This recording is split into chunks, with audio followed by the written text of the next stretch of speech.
Welcome to Mock 10 Sports in the September 25th, 2023 episode. Appreciate you joining us.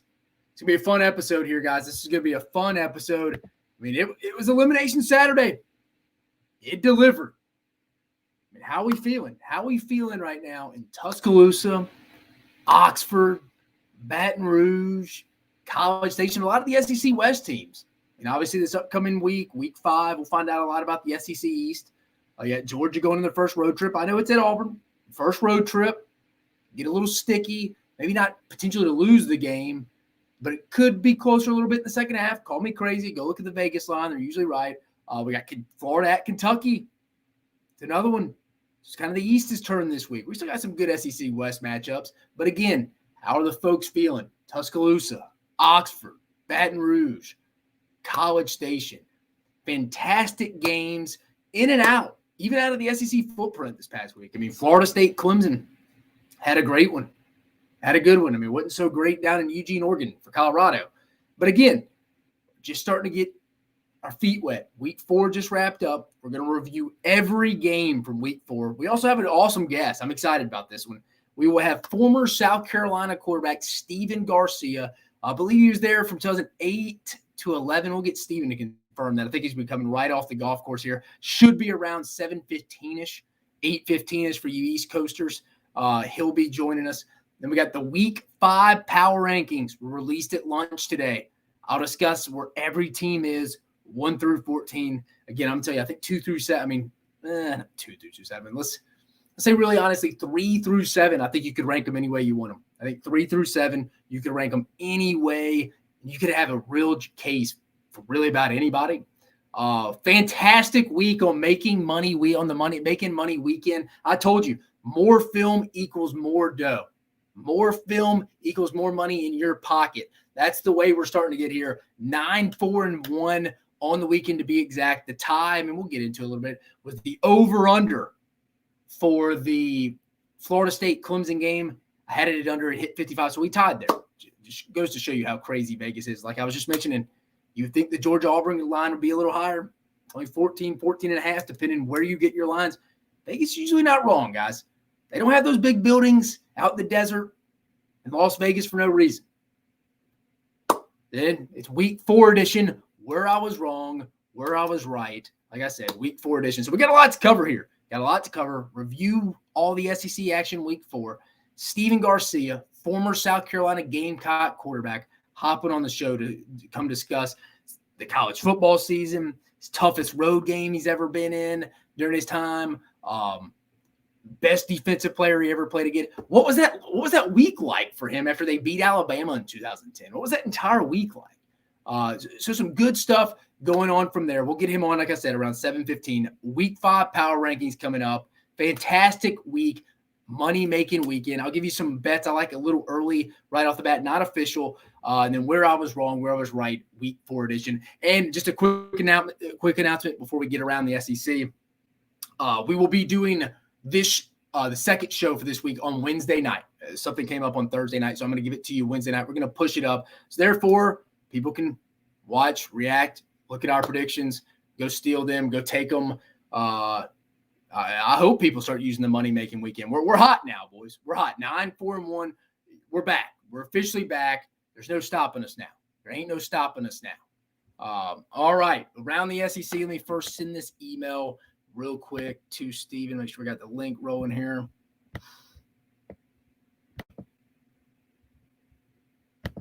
Send that over to him.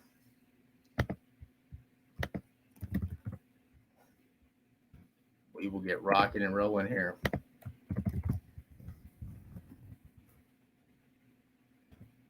Perfect. All right. Let's get to it. A little bit around the SEC. Week 6. Football schedule announced. You know, the 10-day window. They start announcing. We hadn't had what they've exercised that extra 10-day window. We haven't had that. But here it is, the Week 6 SEC football schedule, times, TV networks, October 7th to be exact. Let's go share the screen here for you. We'll pull this up. Mm-hmm.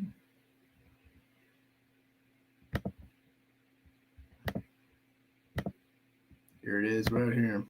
All right, so October 7th, this will be the Week 6 matchups. The SEC came out today and announced these. We got LSU at Missouri. I mean, boys, we'll look ahead to this in a little bit. If LSU leaves Oxford, let's get into time. LSU, Missouri, noon Eastern, 11 a.m. Central. That'll be on ESPN. You know the SEC does their ESPN 11 a.m. matchup. This past week, it was A&M Auburn. But LSU rolls into Oxford. If LSU gets that win, they head to Missouri. Missouri's 4-0. Arguably one of the better resumes in the SEC right now. I mean, Middle Tennessee State, not a bad football team. They gave Alabama a little bit of fits on defense. They won that game, Missouri. Beat Kansas State. Beat an undefeated Memphis team. Missouri is just as good as wins as anybody in the SEC right now. I know it's only through week 4, but just calling a spade here. If Missouri beats Vanderbilt this week, we got an undefeated showdown. While you're eating your breakfast, while you're eating your brunch, whatever you're doing at 11 a.m. noon Eastern on ESPN next week, we could have an undefeated SEC showdown. Week 6. That's crazy. LSU at Missouri. That one's kicking off 11 a.m. on ESPN. Then you got the SEC Network 11 a.m. game, Western Michigan, the Broncos.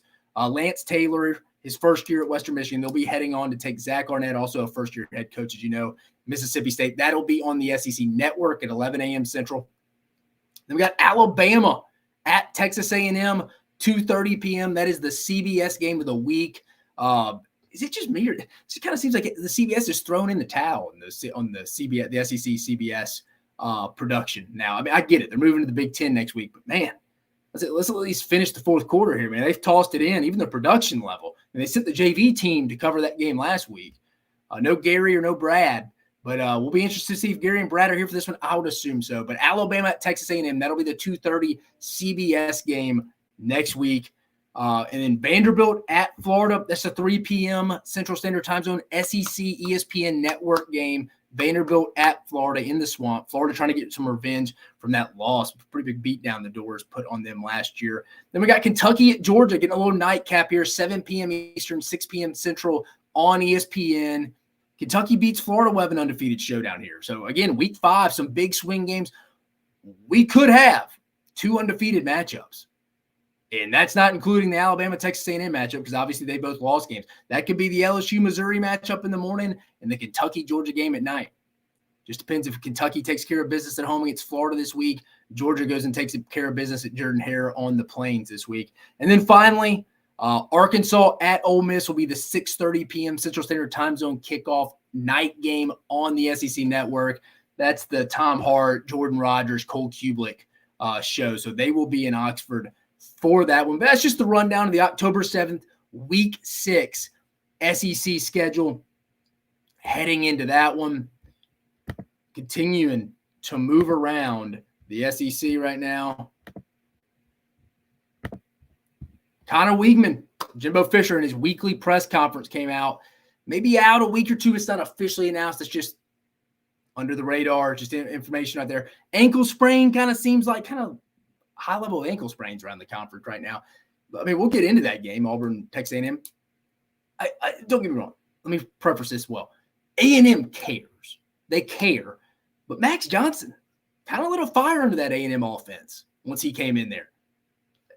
I don't want to get too thick of the weeds here because we'll get into it as the show goes on. But to me, Max Johnson kind of is more efficient, goes through his progressions right, or should I say quicker, gets it out on time. I know he's not as mobile as people want, not as mobile as Connor Weigman, but he's not a statue either. You can tell he's a coach's kid, Brad Johnson's kid. His uncle's Mark Rick. You can tell he's a high football intelligence level, high football IQ. Things are quicker for him right now. I think he has the lower ceiling where Connor Weigman's a little bit more gunslinger, is going to improvise, make some more explosive plays. Like I said, Weigman's got the higher ceiling. You may say, though, Max Johnson has the higher floor. I'm serious. It'll be interesting to see what A&M does at the quarterback position this week. I'm thinking Max Johnson's going to get the start in Arlington on Saturday morning against Arkansas. I'd be shocked if he didn't, but we'll see. But again, Connor Weigman looked to be out a week or two, ankle sprain. Will he play against Alabama? That seems so far away from now, 12, 13 days. But we'll see. Sam Pittman came out officially. I mean, this is a little off topic. Said he was getting off social media Said he talked to his punter. It's kind of like he's revolting off that. Mental health. Said players deal more now from a social media standpoint than they did when he was a kid, which I agree with that. But he's off social media, so there's some more news for you around the conference. Rocket Sanders still TBD this week for their game in Arlington against Texas A&M. That's going to be a fun game. I really hope that gets the national news, I guess you would say, that it deserves. Because that game is always close. Ever since Texas A&M has been in the SEC, moved to the SEC, the game's always been in Arlington. I think except for 1 year, the COVID year, it was in College Station. That game's always close. Comes down to the wire. It seems like A&M some way, somehow always wins it. If Rocket Sanders is there, that would be massive. That would be massive to go along with A.J. Green and the Davinian kid. No injury update on Alabama inside linebacker Deontay Lawson, who did leave the game on Saturday against Ole Miss, and they're winning against Ole Miss with a high ankle sprain. Saban said today if he couldn't go against Mississippi State, they're going to ride with Jahad Campbell, Tresman Marshall, then obviously Kendrick Blackshear, who, I mean, what's crazy, we'll talk about it here in just a minute. I feel like you didn't even really miss a beat.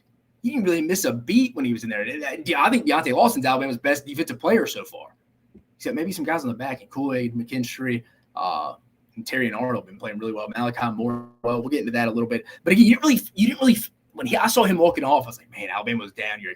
They're really going to miss him. They're going to miss him because he gets everybody lined up. The explosive players really improve. But, I mean, how about that Alabama inside linebacker room? Just give a shout to Robert Bala, who came over, was on Hugh Freeze's staff at Liberty. Kevin Steele's coach inside linebackers for. You've never really felt Alabama's been this deep at inside linebacker in a couple years, man. You can go back to that 2020 team. It was really good. I mean, obviously, they were really good on offense. Bama's had better defenses. But last year, you just never really felt the past 4 or 5 years Alabama was very good from a fundamental technique standpoint at the inside linebacker position. I mean, in the past, if Deontay Lawson, a guy like Deontay Lawson, the leader of the defense, went out, you wouldn't have known what happened. It'd be a massive drop-off. I'd love to see what happened with Henry To'oTo'o if he had some development like Robert Bala and Kevin Steele. But Alabama, even without Deontay Lawson, they should be – you don't want that long-term. You'd like to have him back before the A&M game, probably the Arkansas game, obviously Tennessee, bye week. You hope he's back before the bye week. I mean, he's going to be back at some point this season. Saban didn't talk about, but they're going to ride with Jahad Campbell and Tresman Marshall and then mixed in, obviously, with a little bit Kendrick Blackshear.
Oh, sorry, guys. I just got a text that should have popped up. I apologize about that. There we go right there. Should be fine, but we are waiting on Steven to hop on. Let him know.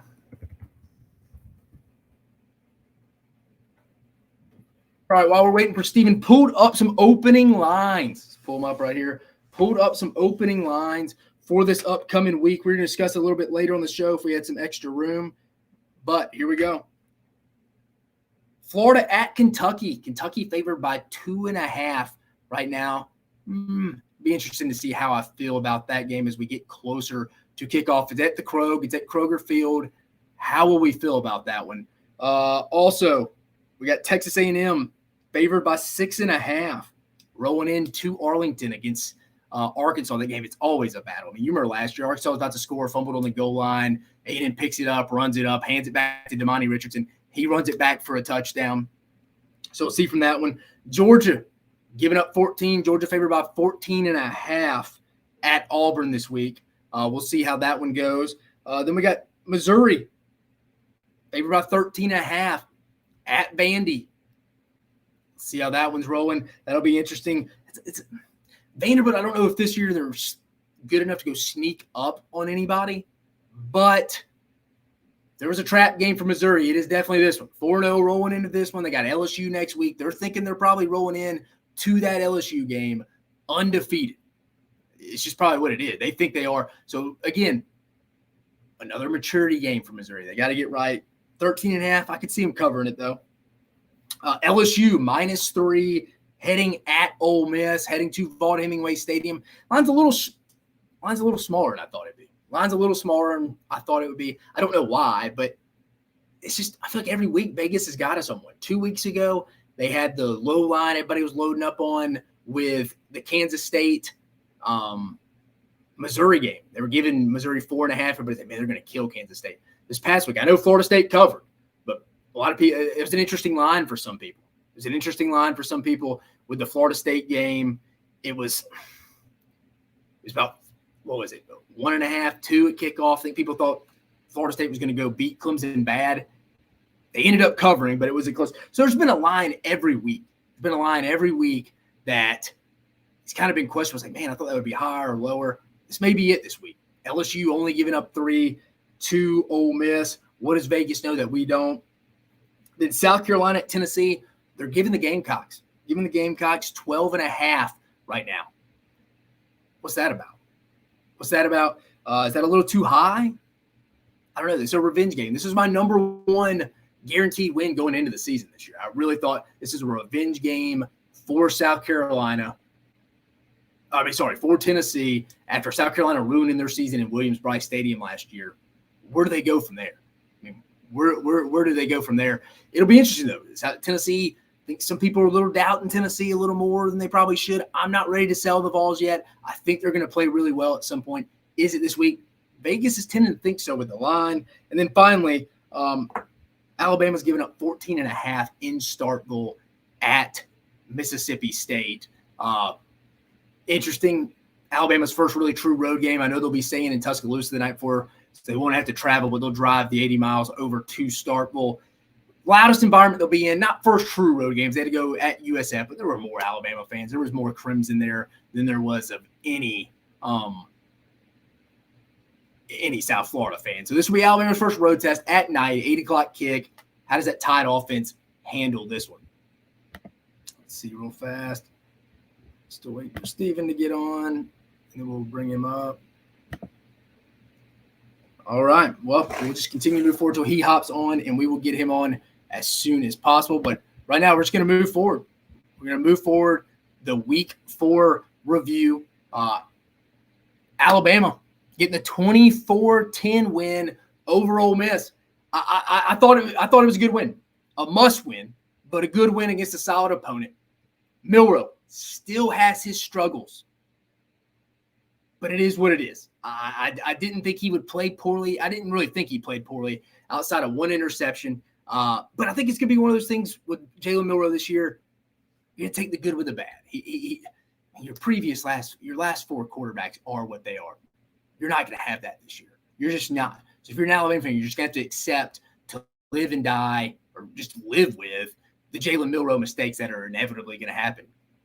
Probably there's going to be some game to game, whether it's you giving up a sack, whether it's him giving up a sack. That's probably not on the offensive line, but it's on him. He's been having a poor red zone interception. That stuff just can't happen. That stuff can't happen, but I think it is this year. It's going to be a growing pains. You've heard Nick Saban. You have to be patient with him. But what about Alabama's receivers, man? They've actually played pretty well so far this year when given opportunities. Jermaine Burton making a Willie Mays catch over his shoulder, where actually if Jalen Milroe puts it more towards the right back corner, it's probably a touchdown. It's probably a complete touchdown. But instead, he had a turn back adjust, made a great play over his shoulder. Jermaine Burton's made some big plays. The only play I would say throughout the entire season I noticed that he probably could have made was probably the one when Tyler Buckner hit him deep against South Florida. It didn't really look like he extended his arms a little bit of gator arms, not because of contact. He just didn't fully extend. But Alabama's receivers overall didn't really talk about a lot of drops or anything. I mean, you maybe wonder where Benson's been, number one JUCO receiver that they signed. You may wonder where he's been.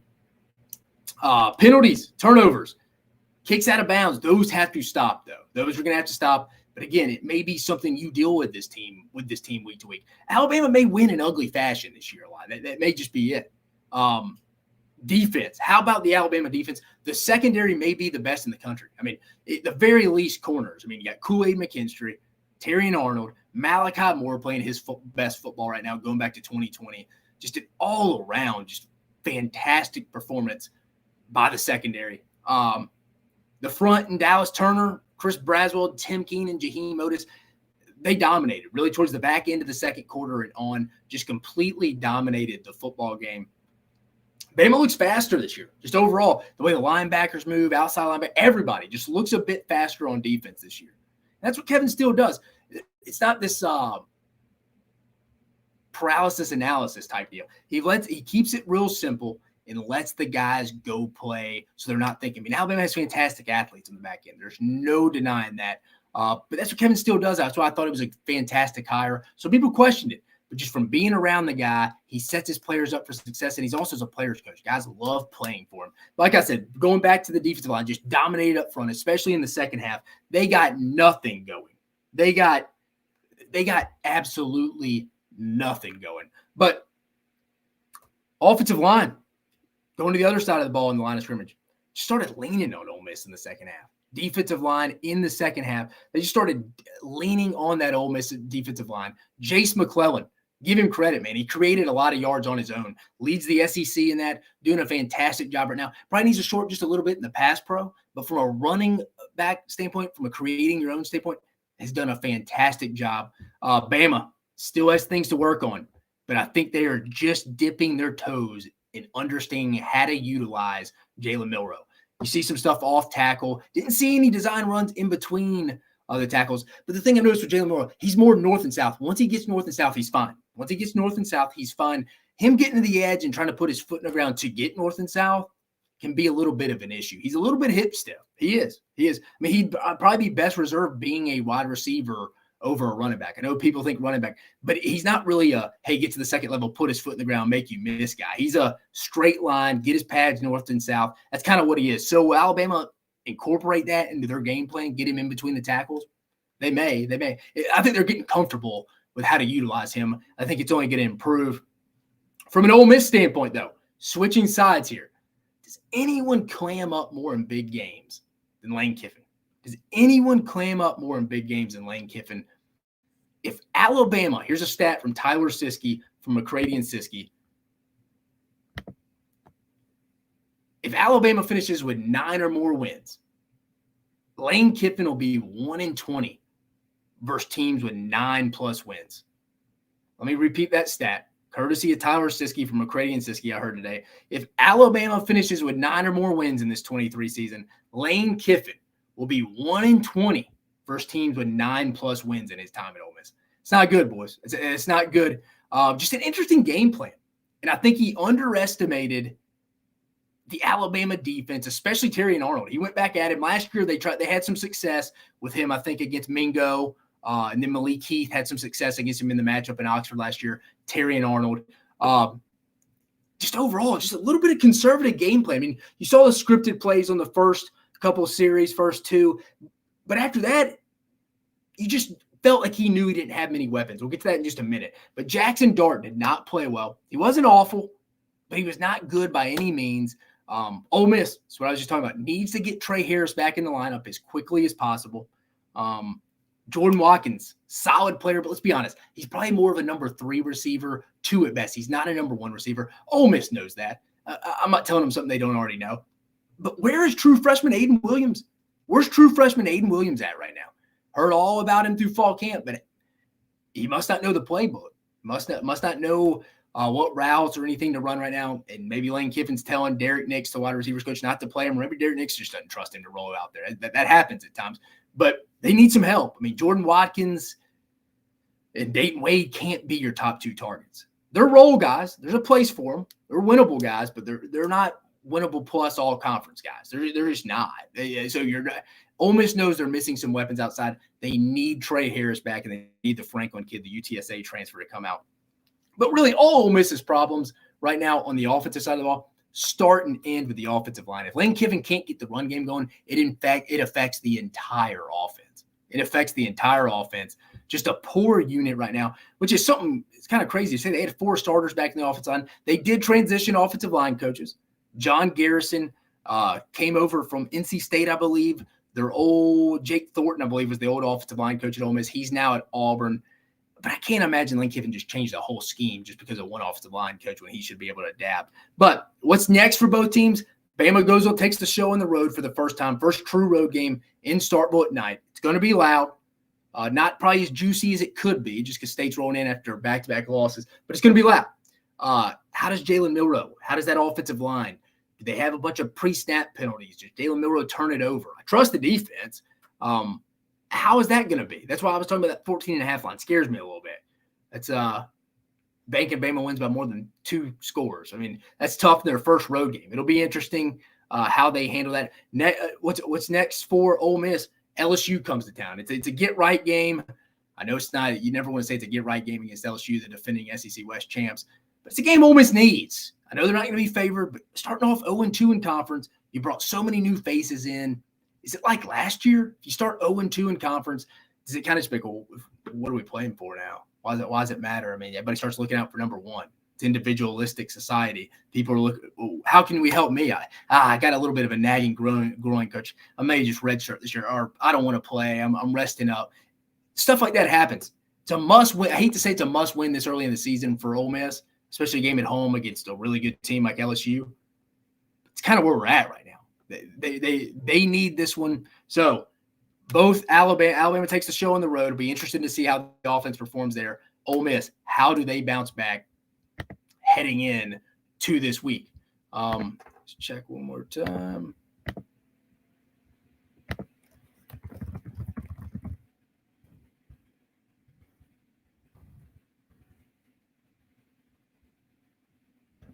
All right, moving along. The Alabama Ole Miss preview there. But yeah, it'll be interesting to see how they move on. But the next game, Texas A&M got the 27-10 win over Auburn. A little bit of a sluggish game all the way around here. Offensively, for Texas A&M, the red zone offense has to improve. You still see some Jimbo Fisher tendencies in this game. You still see some Jimbo Fisher tendencies rolling into this game. From a standpoint of, I forget, it's early in the first half. It's cover 2 down in the red zone Auburn's running. And if you know Jimbo Fisher all well, he loves smash concepts and he loves China concepts. So cover 2, he's running a smash. It's covered. It screams Jimbo Fisher still a little bit in it, which is fine. I mean, anyone who thought he was just not going to be involved at all is a little naive. But that's stuff they got to get better. They got to get better. I mean, I would trust the running backs, man. I like the 2 guys, Le'Veon Moss, Reuben Owens, Amari Daniels. I like those guys. I think they got some winnable guys, man. I know they lost Devon Achane, who was a do-it-all guy. I mean, you saw him play for the Dolphins yesterday, just tearing it up, electric player. But I would lean more on the run game, guys. Sometimes you get too cute down in the red zone. Obviously, it starts getting tightened up. It's harder to score. But give A&M credit, though. They dominated the third quarter on offense. A&M got most of their yards in the third quarter, and then they kind of just went and ran and hid for the rest of the game. I mean, Connor Wigman went out. We talked about it around the SEC. Connor Wigman went out with the ankle injury. How long he'll be out, I don't know. Is he going to play this week against Arkansas? I don't know. Jimbo Fisher wasn't very candid about it from what I'm hearing. Probably 1 to 2 weeks. Will he be back for Bama? Don't know. He may roll out there Saturday morning against Arkansas, the Southwest Classic. Who knows? But insert Max Johnson, who I think kind of lit a fire under that A&M offense. Just lit a fire under that A&M offense. Really got him going. Very impressive. Again, everybody knows Brad Johnson's son, Mark Rick's nephew. Very impressive. A&M only had 121 yards and 6 points in the first half. Maybe it was just the game, but even when Wigman was in, just looked like some off timing with his receivers. Looked like he was pressing some. it just looked like he was a little off that game. I don't know why he took a shot to his lower extremity. I remember the play, but he's out. But Max Johnson, again, man, goes through his progressions so quickly. Just boom, boom, boom, boom, dishes it all. Weigman's a little bit slower. I think Weigman is just an overall, from a physical ability standpoint, has the much higher ceiling. But like I keep saying on the show, Max Johnson has the much higher floor. I like Max Johnson's overall floor for this standpoint. Not saying it's going to be a blessing in disguise. Don't want to say that about any injury. Don't want to say that about any injury to one of the players. But man, it could be worse. You like A&M's depth at quarterback right now. I feel like they feel real comfortable if they have to roll a Max Johnson here for the next few weeks. Timing. Oh, sorry, I talked about that. The Aggie flipping to the other side of the ball. The Aggie defensive line. Aggie playing extremely well. 7 sacks on Saturday, 15 tackles for a loss. That's impressive for any defensive line. Pretty embarrassing if you're an Auburn offensive lineman, though. That's bad. You don't see that much in college football. 7 sacks, 15 tackles for loss in one game. In one game. Woo! Woo! Jeez. I'll tell you, the recruiting is starting to catch up to A&M, at least on the defensive side of the ball. I mean, Shamar Turner playing out of his mind. Shamar Stewart's playing well. McKinley Jackson. Guys are playing well. A&M can get right there. I like the York kid at inside linebacker, getting them lined up. But give Auburn D credit, flipping to the other side. Auburn, I thought they played hard, and I thought they played with good energy and just physical all around on defense. I thought the Auburn defense did a really good job overall, playing hard, playing physical. But Max Johnson brought some different energy to that offense. Once he got in, kind of broke Auburn's will a little bit. But Auburn's defense, if they can stay healthy, they're already starting to mount up some injuries on the back end. How does that go? How does that go for them? Auburn's offense, just terrific. Just terrific. There's no other way to say it. I just said they go up 7 sacks and 15 tackles for a loss. You're not going to win a bunch of football games doing that, guys. You're not going to win a bunch of football games doing that. But what is the strength of this Auburn offense, if there's any? I mean, you can tell they think Rivaldo Fairweather, kind of a flexed out wide tight end for him, is kind of their guy out of all their skill guys. Just tough to get anything going offensively, and it's only going to get tougher here the next 2 weeks. I mean, you get Georgia rolling to town, bye week, and then Auburn, and then at LSU, and then I think Ole Miss comes to town. Just off the top of my head, you got to get something figured out. Does Hugh Freeze start taking over the play calling? I don't know. Maybe a little too early for that. Does he start adding in more of his opinion than he has in the first 4 weeks? Absolutely. I think that's going on right now as we speak. Do you go with Robbie Ashford or even the true freshman Holden Gerner? I don't know if you throw the true freshman in to the fire this week against Georgia. I don't think that's fair. Little baptism by fire there. I don't think you do that against the Georgia defense, though. I don't really know if that's going to make much of a difference. Robbie Ashford was 1 for 4 the other day. He wasn't great either. I don't know what you do here if you're Auburn now. If I'm Hugh Freeze, I'm taking over a little bit, though. Hugh Freeze is at his best when he's calling plays. You've heard numerous defense coordinators say he's one of the best play callers, best schemers out there. He needs to take – him and Phil Montgomery need to have a little co-combination here. They need to get back on the same page here. But, again, the defense, solid for Auburn. They just got to keep the injuries limited. But, again, if I'm Auburn, where's the offense go? I know they gave up 15 tackles for a loss, 7 sacks.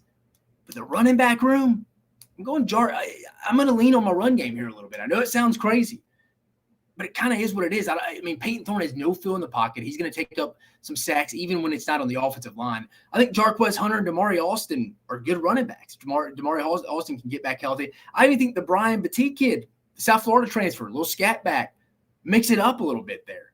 Probably reminds some Auburn fans of Ontario McCaleb, throwing that name back out there. I think you have to start leaning on the run game a little bit more consistently. I know they know that. They want to do that. Probably not going to win a lot of games doing that, but your offensive line and quarterback play are so bad right now. I really don't know what else to do. I don't know what else to do here. I mean, how much longer can you go? I mean, let's look at it here.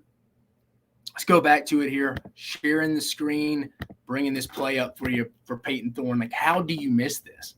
How do you miss this?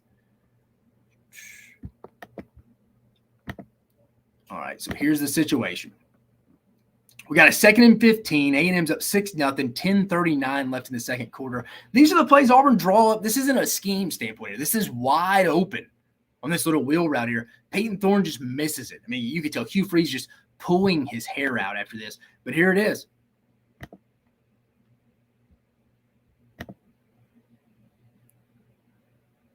Wide open.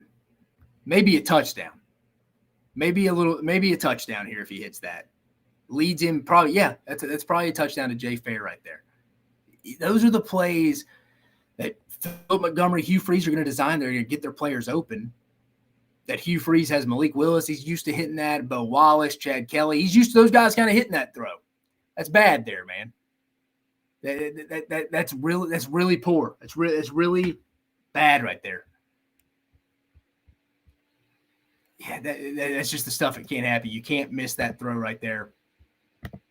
If you're Hugh Freeze, that's got to be frustrating. It's got to make you want to pull your hair out there, along with taking some just really poor sacks from Peyton Thorne.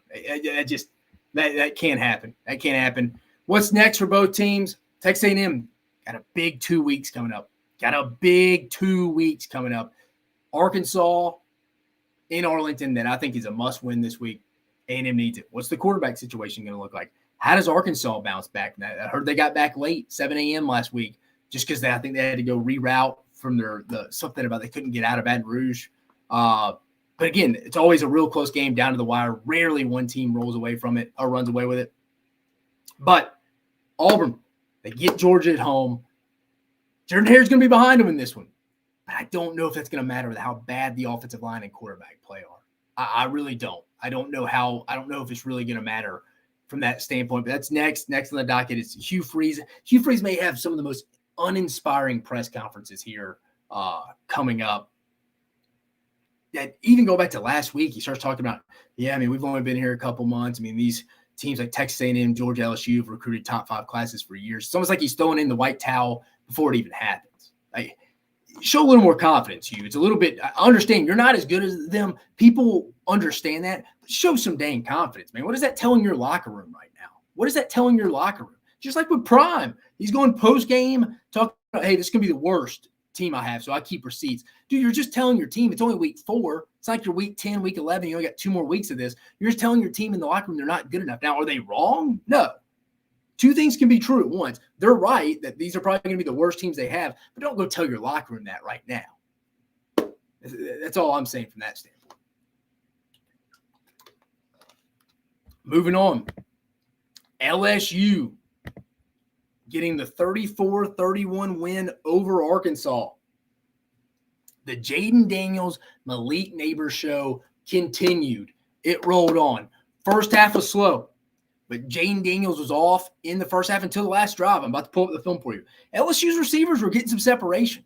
Really, Brian Thomas, obviously Malik Neighbors. Let's pull it up real quick.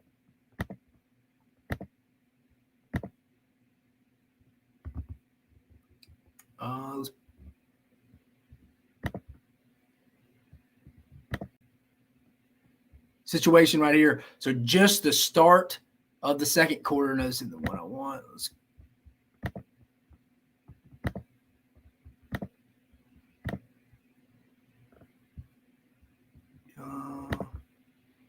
Yep.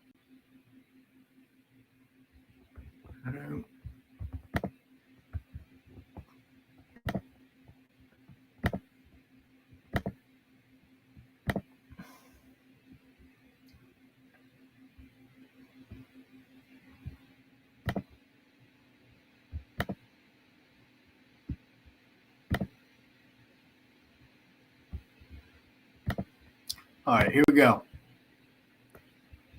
Wasn't it either?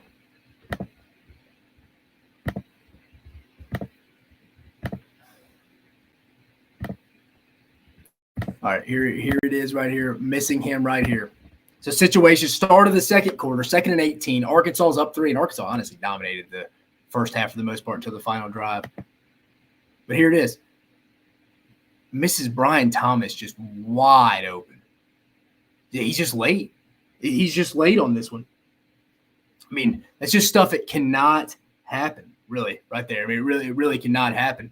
Kind of surprising it did. I mean, starting the second, he's got him wide open. I mean, he is just so late here. Throw it right now. He's just late. I mean, he looks at Malik Neighbors initially, and I would too.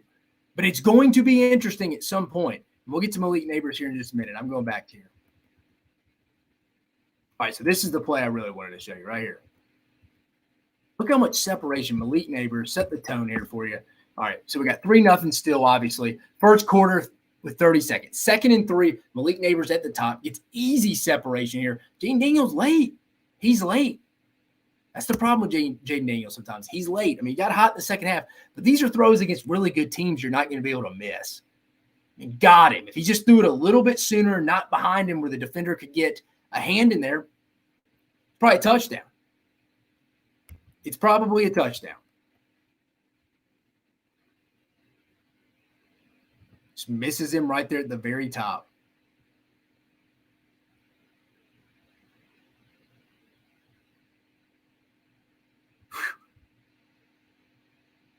God, had him by like 3 or 4 steps, man. Not even close. Just late. You just late. That's the stuff that doesn't concern you. It doesn't concern you if you're if you're an LSU fan, or it shouldn't. But again, Jaden Daniels can struggle a little bit. He can struggle a little bit right off the bat. But I think LSU found their running back number 1. They found RB1 in Logan Diggs. The LSU interior defensive line getting more production than I thought. I mean, obviously we knew Mekhi Wingo. Actually, he's playing better even than I thought. Mason Smith just came back. Then they got the West Virginia transfer, Jordan Jefferson, been playing really well. How about the 2 true freshmen? Whit Weeks, number 40, and Deshaun Womack. Let me show you this film. Let me show you this clip on what Whit Weeks did. Just, you don't see a lot of freshmen doing this. You really don't. Here it is. Down in his own situation here. We got 2nd and goal. About midway through the second quarter here. I mean, 3-0 Arkansas. Watch this shovel pass to the tight end under, and he sniffs it out. 40 right here. 40 right here on the screen. Just sniffs it out. I mean, I was at the 2008 SEC Championship game where Florida used to run that all the time to Aaron Hernandez, and Dante Hightower couldn't stop that. But look at Whit Weeks here, dude. Just a very instinctual player. Follows the tight end the whole time. Notices something's up with some formation here. Option, Duke, shovel pass. You got a true freshman linebacker for LSU just meeting him right there in the middle. You can't make that up, man. It's hard to – you can coach it, but, I mean, true freshman, that's tough for him to diagnose that. He's usually going to be like, I'm going to go chase this running back down from the backside. Nope. Whit Weeks sniffed that out like a vet. That's a true freshman, guys. That's a true freshman making that play, number 40, Whit Weeks. Very impressive. Very impressive right there.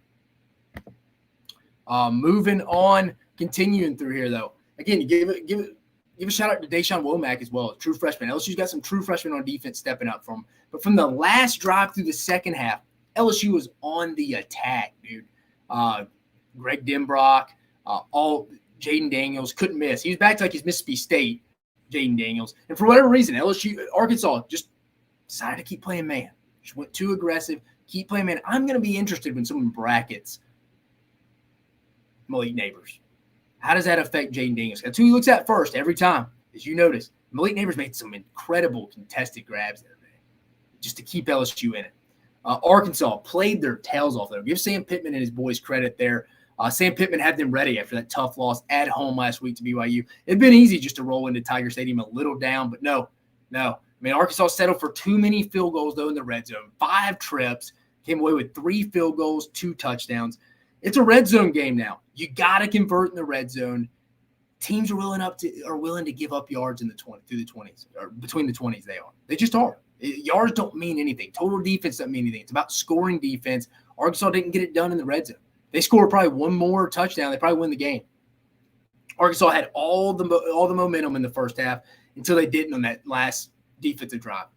Really, after LSU scored right before the half, won the middle 8. They won the middle 8, which I always talk about, the last 4 minutes of the first half and the first 4 minutes of the second half. Again, let me repeat myself. The last 4 minutes of the first half, the first 4 minutes of the second half, Arkansas had all the momentum in the first half. And just till they didn't, and then LSU did not miss a beat in the second half. But how about true freshman Luke Haas? Luke Haas at tight end, slowly becoming one of KJ Jefferson's favorite targets. LSU couldn't cover him. So it's another true freshman. So there's some true freshmen stepping up in the SEC this year. I mean, it's 3 right off the bat just in this game. Luke Haas at tight end for Arkansas. You had Deshaun Womack for LSU, Whit Weeks. Defensively, they just wore down in the second half. Just completely wore down. The inside linebackers disappeared. Just completely disappeared. I was expecting a little bit more out of Poop Hall, Jaheim Thomas. Those guys weren't there, but just a typical battle for the boot game. Arkansas came, brought their lunch pail. Sam Pittman and the boys were like, hey, we're going to leave it all in this freaking field. Again, they have a critical stretch coming up. If you're an A&M fan, A&M player, Jimbo Fisher, probably loved what you saw in Baton Rouge. They left it out on the field, got late back to Fayetteville. They got another road trip. Remember, they're at LSU. They go to Arlington this week, at Ole Miss, and then at Alabama. They're not in Fayetteville for a full month almost, 28 days. Arkansas takes this game seriously, though. You should not have been shocked this game was closer. I should have predicted it to be a little bit closer. I had LSU winning by 17, I believe. But, man, Arkansas had opportunities to win this game. But what's next for both teams? I just went with it for Arkansas, just a crucial stretch. They need to go get 1 or 2 of these. It's going to be tough, though. It's going to be tough. It's probably their best 2 chances are – I mean, they could win. They could get 2. I mean, it'd be incredible. I mean, they need to at least get 1 of these next 3 at our Texas A&M and Arlington, at Ole Miss, and at Alabama. LSU heading to Oxford this week, and then they probably going to see an undefeated Missouri team. If LSU takes care of business, Columbia, Missouri will probably be wild the next week. So 2 back-to-back road games for LSU coming up these next 2 weeks. How do they handle that? They're better than these. They're better than these next 2 opponents, but they're both on the road. How do they handle that? Next, South Carolina got the 37-30 win over Mississippi State. Looked like a great environment in Columbia. How about Will Rogers?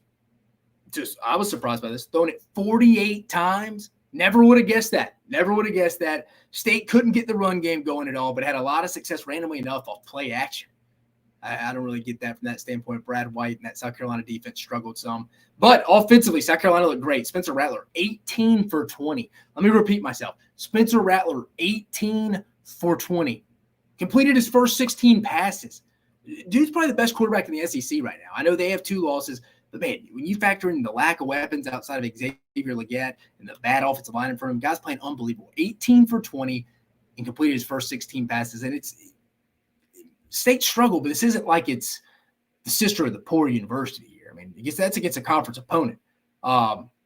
Xavier Legette, speaking of, man, dude has apparently completely turned it around this offseason. According to Cole Kublik, he mentioned on his show today, wide receiver coach Justin Stepp at South Carolina mentioned this is probably one of the biggest offseason progressions he's seen his entire coaching career. It's something like Xavier Legette from Friday night at 10:30 trying to get in the indoor. Security wouldn't let him in, had to step, and Coach Shane Beamer had to call the security to let him in. Guy's just working his tail off. Had some big drops last year. People wanted to throw him away, but, man, it looks like one of those former Ole Miss receivers that Hugh Freeze used to have during Ole Miss, like a DK Metcalf. Guys like that is who it kind of looked like, if I'm being honest. Just those big, long striders, high-cut guys. It's exactly what Legette looks like. He has stepped up, been the most consistent receiver in the SEC outside of probably Malik Neighbors so far. That's who I would say would probably be up there with Xavier Legette. State secondary. Major issue. God, how's it going to get fixed? I mean, you knew that was going to be a potential issue. But, man, they missed Jalen Preston in that first half. The offensive line, though, going back to South Carolina a little bit, played a little bit better. Not great, but best game so far this past weekend for South Carolina. Going back to State's defense real fast, I want to touch on that. Secondary an issue, but their front, they're showing up. I like the consistency of guys like Jet Johnson, Nathaniel Watson, and Nathan Pickering. I like guys like that. They're very consistent. They should present a challenge to Alabama's front this week. All just consistent guys up front. State's issues the back end if people really want to attack it, going back to LSU and then going back all the way, going back to 2 nights ago, Saturday against South Carolina. Going back to South Carolina on defense, thought they played really well up front on the defensive line. TJ Sanders, again, who had a great game against Georgia, he showed out again. But what's next for these two teams? South Carolina, man, they go to Tennessee this week. We talked about that line. It's going to be a revenge game. Neyland's going to be rocking. South Carolina ruined Tennessee's college football playoff chances last year. How does South Carolina handle that? They're going to go in as 11.5-point dogs. Offensive line's going to have to show up because I think Tennessee's got a pretty good defensive line front. We'll preview that on Wednesday. From a Mississippi State standpoint, they're getting Alabama coming to their house, 8 p.m., dang, midnight special. You want to see Mississippi State fight, and you also want to see what kind of offense are they going to run out here. Is it going to be a team that throws 48 times, or is it going to be against Arizona where they only threw the ball, where Will Rogers only threw the ball 15 times? Like, what does Mississippi State's identity want to be on offense? That's my question. That's what I want to see when they play probably arguably the best or second best defense in the SEC this year in Alabama, who's probably a top 3 or 5 defense overall in the country. They've only had one bad quarter. So Mississippi State has their work cut out for them this week on offense. Sounds like Kevin Barbay just wants to play to Will Rogers' strengths now. That's probably slinging the rock around a little bit. You got to be consistent with it.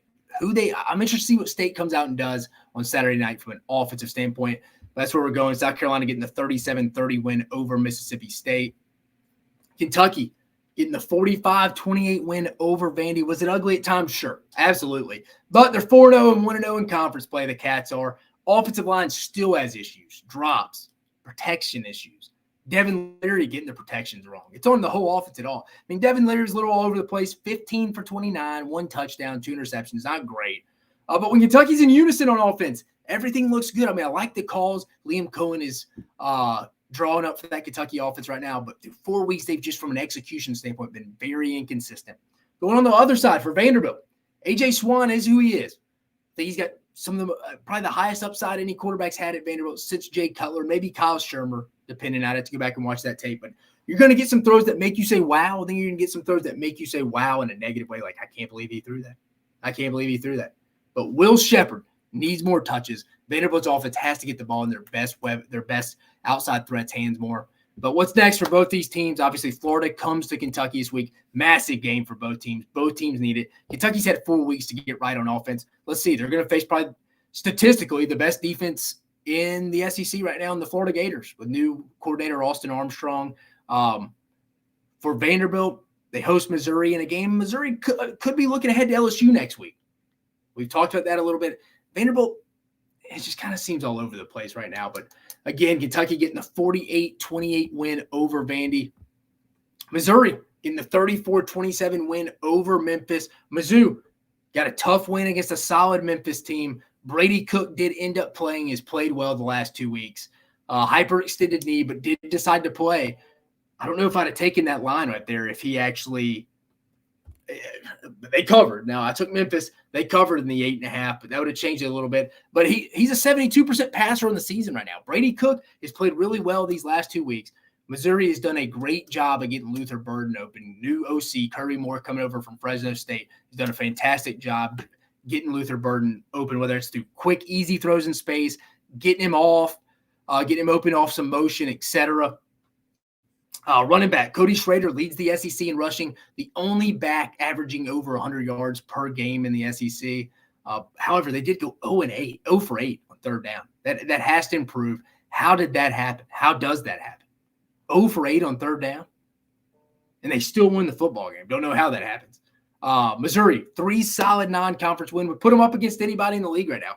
Middle Tennessee State, not a terrible non-conference team. K-State, the defending Big 12 champions, solid win. And Memphis was undefeated. Now, Memphis great? No. But again, Missouri's got 2 better – I don't think anyone has 2 better wins in the conference in Missouri right now. But game was probably worse than the score indicated. Again, the final, 34-27 Missouri.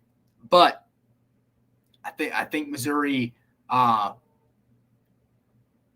looked pretty good, man. For a mature game, they could have easily been overlooking. And again, they got another challenge this week, taking the show on the road to Nashville before a potential big game next week against LSU at home, putting together 2 undefeated teams in Como for that. But what's next for Mizzou? Heading to Vandy. Like I said, another mature game. Eli Drinkwitz needs to get his veteran guys right and say, hey, guys, we want to go start off 1-0 in conference.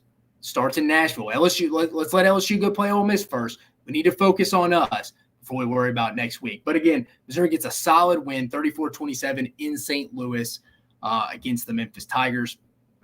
Georgia over UAB 49-21. Going back and watching the film, Dejon Edwards is going to be key for this offense hitting its ceiling. Carson Beck, solid day, 22 for 32, 338 yards, 3 touchdowns, 0 interceptions. Another solid unit, 10 for 13 on third down.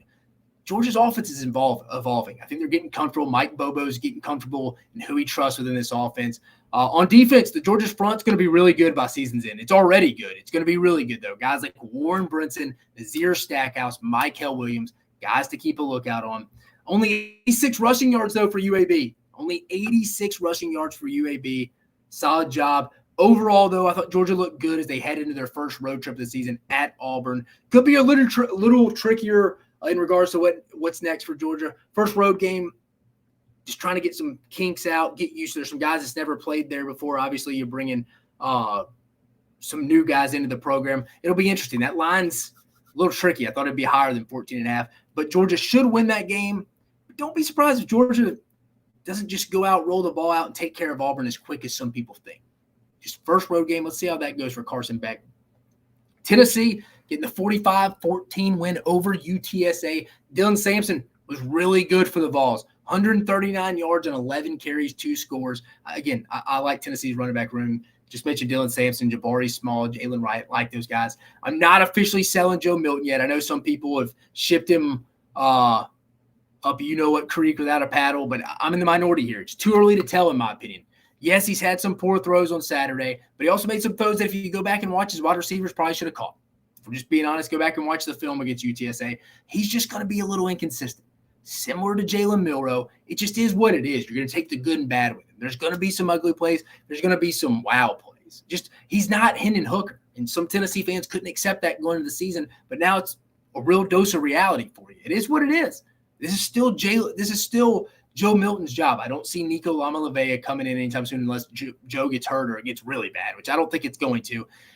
Joe Milton's just got to settle in, continue to run that Josh Heupel Tennessee offense. He's going to hit his deep balls ultimately. He's going to. Maybe it's in Tuscaloosa in a couple of weeks. Maybe it's this week in Knoxville.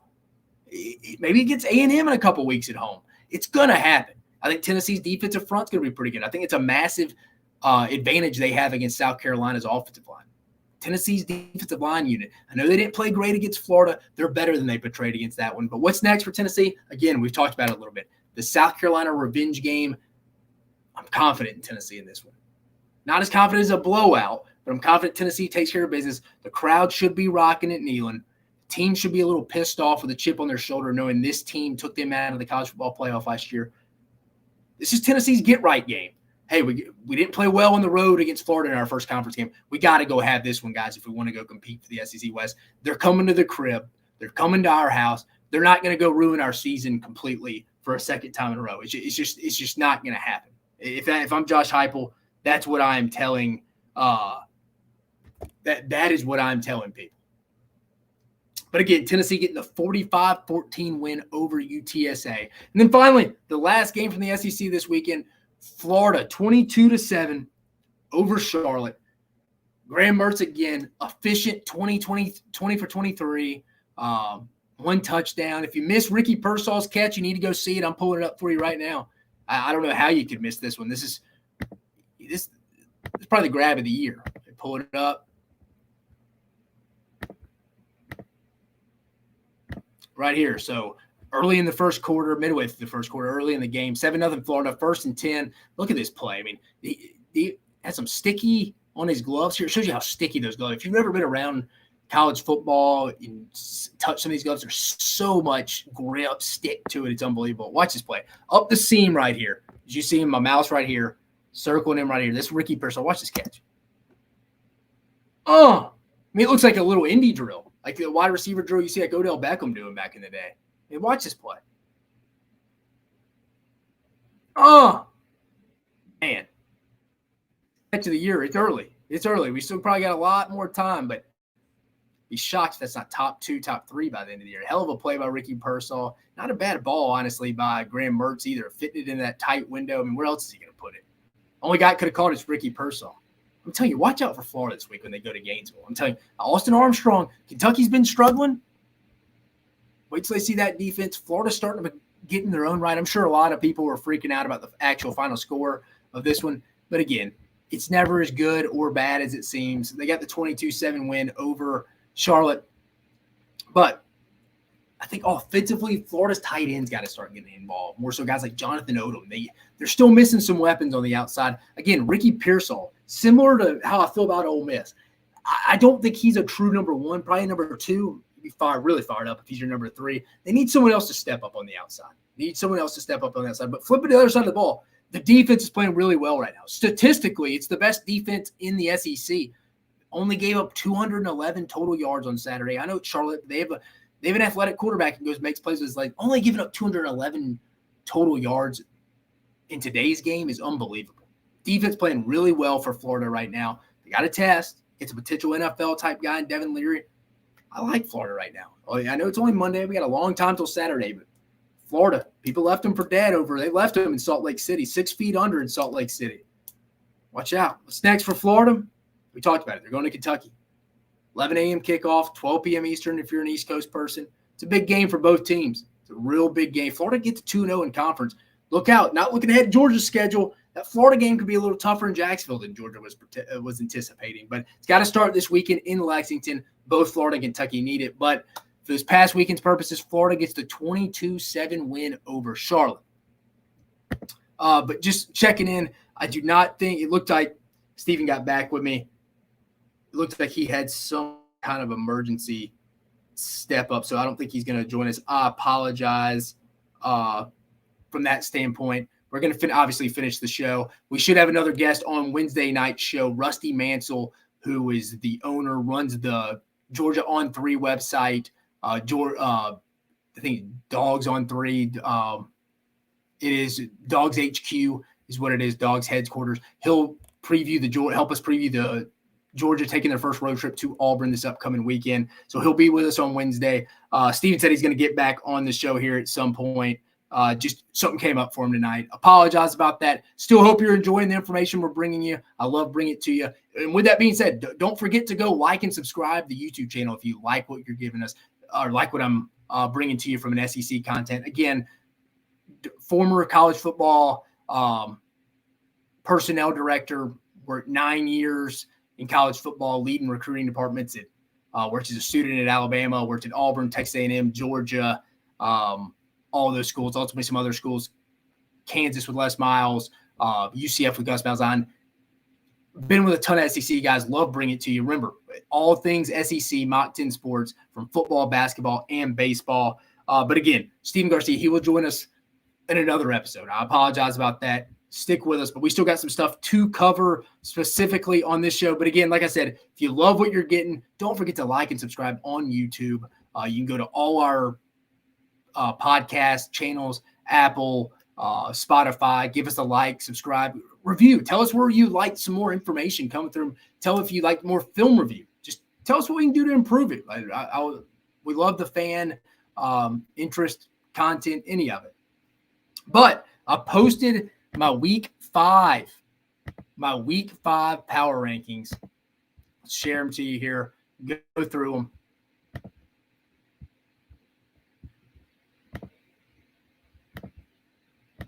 Right here, if you can see it on the screen, the week 5 power rankings. Leading off, got the Georgia Bulldogs right now. Number 2, I got LSU rolling in. I got number 3. People kind of think I'm crazy here, and this is where I think 3 through 7 gets a little tricky. Texas A&M coming in at 3. I just think right now they're probably overall a little bit better right now. Again, Alabama coming in at 4. Love the defense and special teams with Will Reichard and James Burnup, especially on special teams. Obviously, we talked about the defense.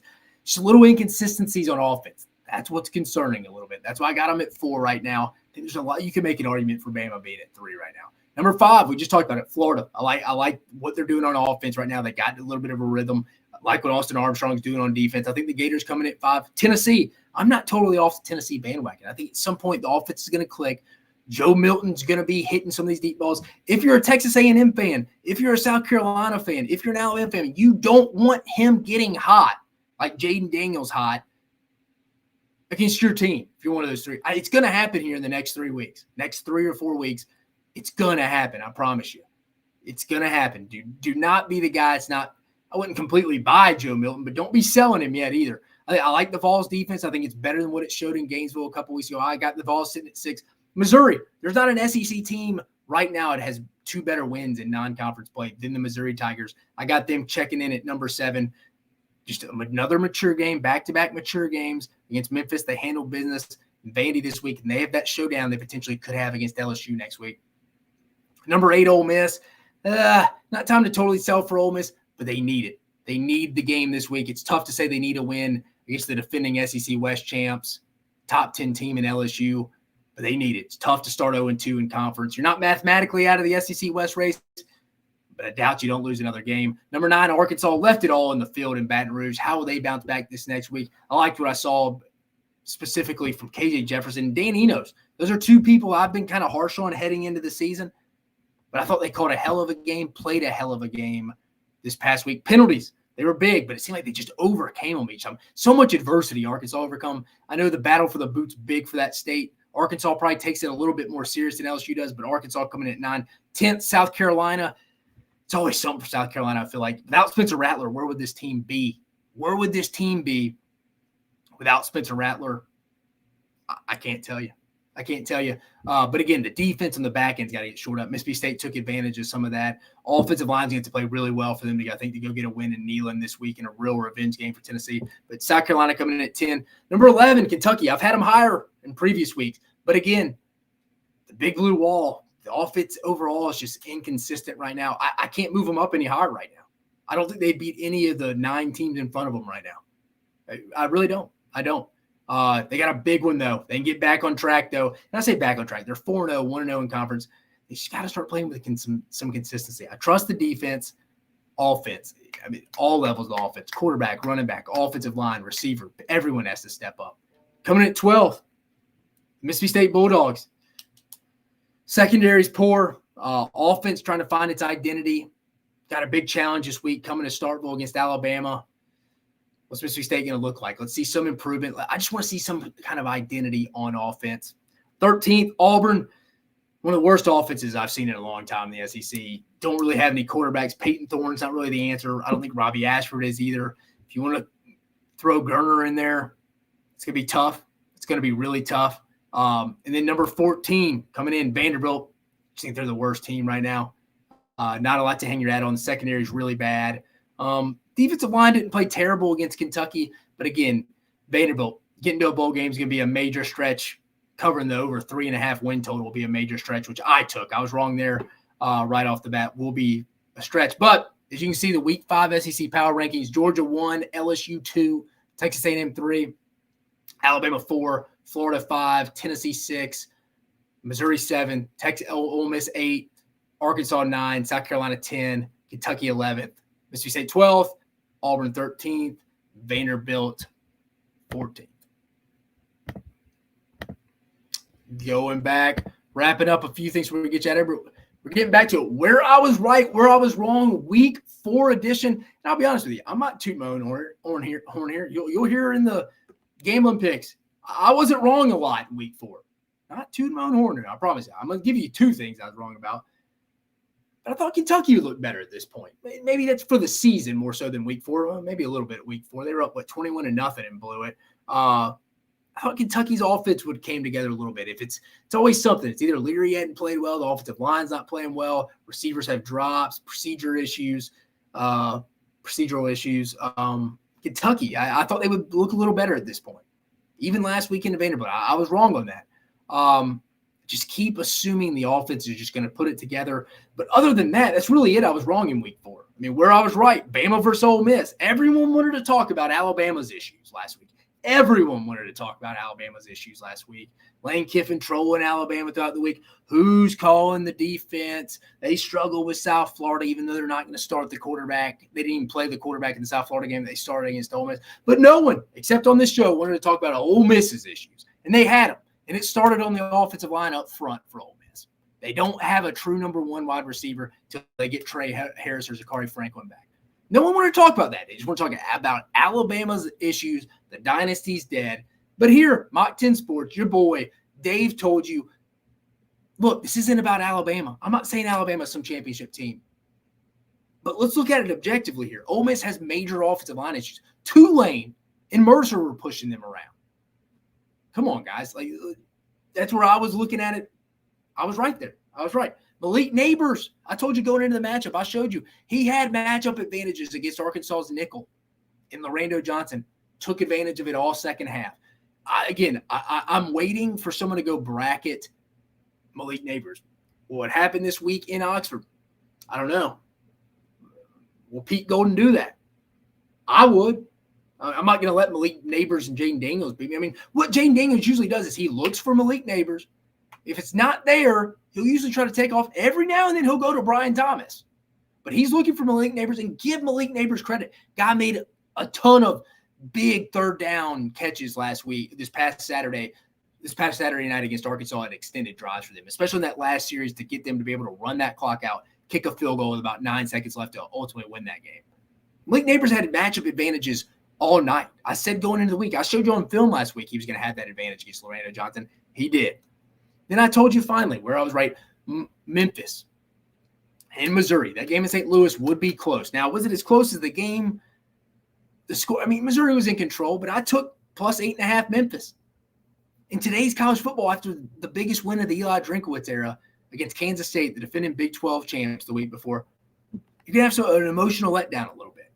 But Brady Cook got announced he was going to play late. Missouri went down to St. Louis, handled business. But again, I told you they wouldn't just go run away with this game. You should have loaded up on Memphis, should have listened to me. But again, week 4, where I was right, where I was wrong, they'll be seeing a little bit more of Kentucky's offense rolling, be more full steam ahead. But hey, we're going to find out. They got their toughest challenge so far against statistically the best defense in the country, in the conference coming in this week with the Florida Gators and new defensive coordinator Austin Armstrong. Where I was right, Bama, Ole Miss. Everyone to talk about Bama's issues. Ole Miss was the issue, guys. Ole Miss is the issue. Malik Neighbors, is someone ever going to bracket it? We're waiting. But I told you he would have matchup advantages against Arkansas secondary, specifically their nickelback, Lorando Johnson. I told you, go look at the stats. Malik Neighbors hammered it home. And I told you Memphis, Missouri would be really close. And it was. That's why I loaded up on Memphis, minus 8.5. But a couple more things before we get you out of here. Share the old screen. Looking at this week at a glance.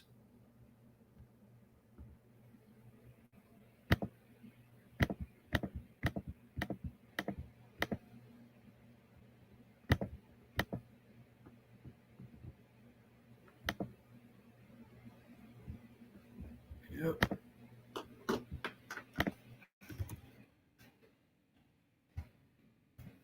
Pull it up one sec. All right. Share it for you real fast.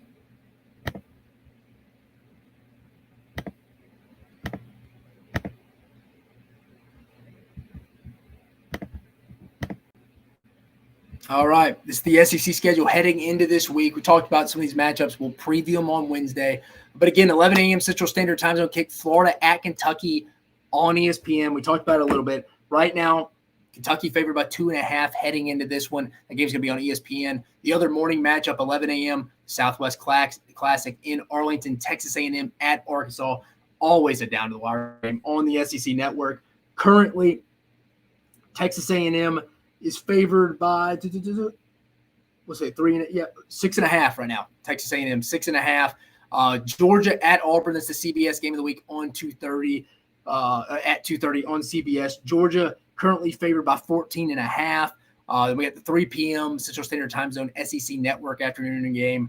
Missouri Vanderbilt. Missouri favored by 14.5 right now. And the 5 p.m. kind of getting to the nightcap game. SEC kind of doubleheader here at night. At 5 p.m. Central Standard Time Zone. LSU, the defending SEC West champs, 13th, heads to Oxford to face the 20th ranked Rebels. LSU currently favored by 3. That game will be on ESPN. We got the 6:30 p.m. Central Standard Time Zone kick, South Carolina at Tennessee, SEC Network. Tennessee currently favored by 12.5. I said 11.5 earlier. I apologize. It's 12.5 at home. Revenge game. We'll preview that on Wednesday. And then the 8 p.m. Central Standard Time Zone kick, Alabama at Mississippi State on ESPN. That game's going to come on right after the LSU Ole Miss game. Alabama currently favored by 14.5. Finally, before we get you out of here, we will review The gambling picks. Again, 9-4-1, guys. 9-4-1. Let's pull up the graphic.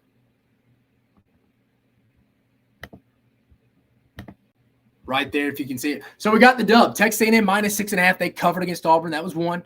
South Carolina -6.5 against Mississippi State. That was another dub. Kentucky -13.5 against Vandy. That was another dub. Oregon -21 against the Colorado Buffs. Covered that. That was the fourth win. We lost to Middle Tennessee State -2.5 to Colorado State. They straight up lost on that one. That was a loss. Over anticipated. Probably Colorado State's travel is what it is. Lost that one. Southern Miss with the worst loss of the week, by the way, here. -6 at Arkansas State. Straight up lost the game to Butch Jones and the boys. Embarrassing loss. Will Hall may be on the hot seat here. Southern Miss's head coach. Bad loss. Bad loss by Southern Miss there. -6. Tough. That's another loss. Memphis +8. I told you. We covered that one. Missouri won by 7, so covered that one by 1. Washington State +3. They won that game straight up. That's another win. James Madison -6.5. Covered easily against Utah State. That's another win. South Alabama, another Sunbelt team, just letting me down. -15. Straight up lost that one. Lost some of these straight up. Bet 2, Central Michigan. Oklahoma -14.5. Not too upset about that one. They actually won by 14, controlled a lot of it, but did lose the game, but did lose the bet by half a point. Won both first half bets. Louisville -7.5 dominated Boston College, won that one. The Miami -11.5 dominated Temple in Philly. So that was a big one. And then we pushed the final one, the over-under. We pushed the Clemson Florida State over-under 55. I had the under, but it was at 55, so we pushed. So we went 9-4-1 on the week. I told you, more film equals more money, guys. Just keep following along. Start opening up that college fund right there. Start opening up that college fund as soon as you can, because it's only going to get better. It's only going to get better. 9-4-1, best week we've had so far. More film. We're heading to week 5.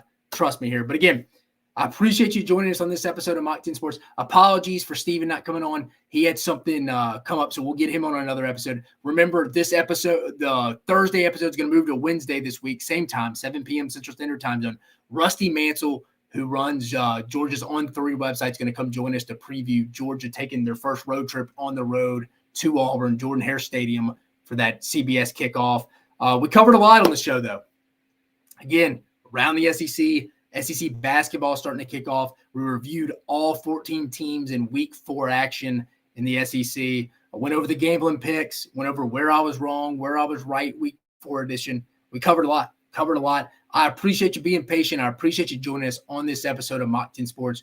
You have a great night.